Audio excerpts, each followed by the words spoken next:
Energy and Petroleum Regulatory Authority (Epra) has attributed the recent surge in fuel prices to rising global market rates. Epra Chief Executive Officer 𝐑𝐞𝐰𝐬 clarified that the increase are due to higher landed cost of imported fuel, dismissing allegations by Kiharu Member of Parliament 𝐑𝐞𝐯𝐢𝐬 that domestic factors such as taxation and secularization of fuel levies are to blame. Blaming the global oil prices is falling short of what the reality is. Out of what Kenyans pay at the pump in terms of fuel prices, around half of that money is in terms of taxes and levies. The government of Kenya actually added a new levy last year of 7 shillings in the fuel prices. That is partly one of the problems why the fuel prices are going up. 𝐑𝐞𝐰 had claimed the government imposed a 7-shilling levy in 2023 when global prices were falling, denying Kenyans potential relief. He also accused the government of borrowing 175 billion Kenyan shillings against the levy. In the latest review, super petrol rose by 8 shillings and 99 cents, diesel by 6 shillings and 67 cents, and kerosene by 8 shillings and 67 cents. The Ministry of Health has assured the public that there is no need for panic over a mysterious disease that has claimed 4 lives in Mombasa County. Public Health Principal Secretary Mary Muthoni said a response team has been dispatched to support county health officials in investigating the outbreak. Residents have been advised to report any unusual symptoms and avoid contact with dead bodies until proper diagnosis is made. The PS also emphasized on the importance of observing hygiene practices to prevent further infections. We have already dispatched our surveillance team and the field team to join hands with the county government to ensure that we are doing a rapid response, to have a rapid response team all together multidisciplinary so that they can come up with the correct information, accurate information which can be given to the members of public.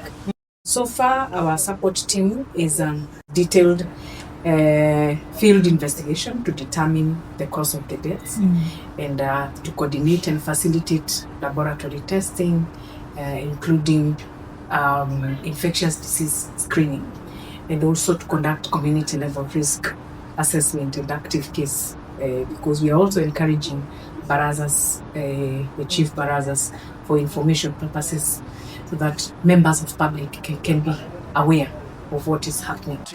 The government will deploy a multi-agency security team to Tudonyang in Turkana County following a deadly attack on fishermen in Lake Turkana.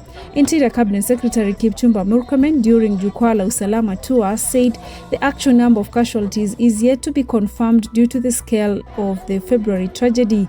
Murkomen also encouraged adults to register for national identification cards through a newly introduced mobile registration system to enhance identification and service delivery in the region. And a standoff has emerged between the National Police Service Commission and Inspector General of Police Douglas Kanja over access to audit the police payroll. The National Police Service Commission CEO Peter Leleyi told Parliament that despite being the lawful employer, the Commission was blocked from auditing as directed by the Auditor General.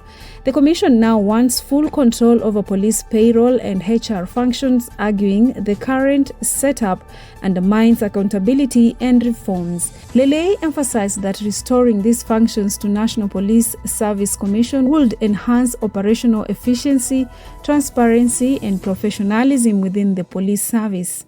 Lastly, President William Ruto has expressed confidence in Kenya's preparedness to host the 2024 African Nations Champions CHAN.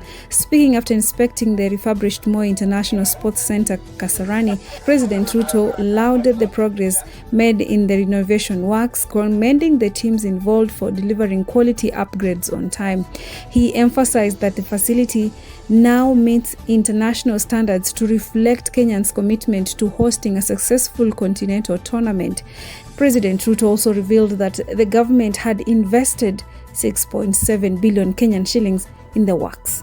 When I made the decision for Kenya to bid for CHAN and also AFCON, it was intentional, it was deliberate, and by God's grace, we managed to win the hosting rights for both of them. We will be making history.